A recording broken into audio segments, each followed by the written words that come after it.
ऐसे कई घटनाओं में हमको दिखाई दिए हैं, ऐसा देखा है। और निर्भय होकर, कोई भय नहीं लगा, ऐसा देखा। जैसे एक बार सैमसी में जहाँ गुरु आश्रम है, तो एक खंडेर था, वहां में खंडेर बहुत प्रिय है शुरू से। ऐसा मतलब बिगड़ेल स्थान, पुराना वृक्ष या ऐसे कोई कुटिया, ऐसे पहले संन्यास मार्ग में ऐसे रहना अच्छा लगता था, जहाँ जिसका किसी काल। तो रात्रि में उस खंडहर में जाकर के लेटे, वहां के लोगों ने रोका, आश्रम वाले लोगों को, आप मत जाइए। हम सोचा आश्रम के कई लोग यहाँ लेटते हैं तो बातचीत करेंगे, इसलिए एकांत।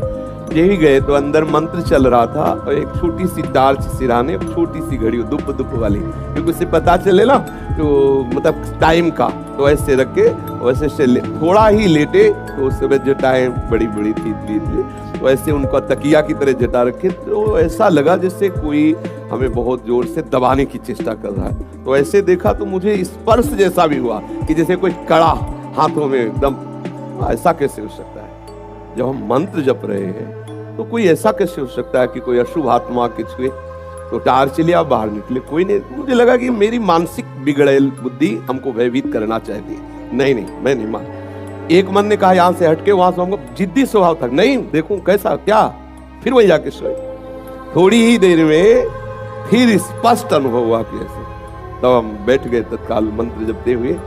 फिर हम कहा अब यहाँ ठीक नहीं है, क्योंकि बार बार विक्षेप डालेगा। मंदिर में गए, उन लोगों से कहा, बोले अब जानते कि वहाँ है, आप क्यों गए? ऐसा एक बार ऐसा हुआ, 3 बजे हम शौच के लिए कमंडल उठाया, तो जंगल में जाना होता था, कोई शौचालय की ऐसा, वो तो अभी कुछ वर्षों से शौचालय का ऐसी व्यवस्थाएं बनी नहीं। तो ग्रामीण आदि देशों में कहीं शौचालय पूरे नगर में नहीं होती थी, वो तो अभी व्यवस्थाएं हुई।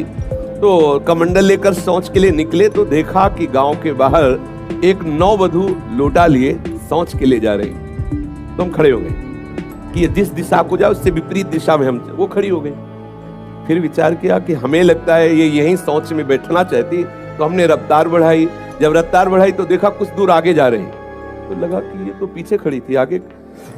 हमारा ये था कि हम कभी डरने वाली स्थिति में अपने को नहीं खड़ा करते हैं। हमारे मन में आया नहीं, ये मेरा भ्रम है, वो हमसे आगे निकल गई होगी। जब वो आगे गई तो हम पीछे मुड़े, तो देखा हमारे दूसरे रास्ते में खड़ी। अब हमें पक्का विश्वास हो गया कि ये कोई स्त्री नहीं है, कोई पतित आत्मा है जो इस रूप में है। तो जोर से भगवान नाम उच्चारण खत्म किया, ना कोई भय और ना वो हमें दोबारा दिखाई दी।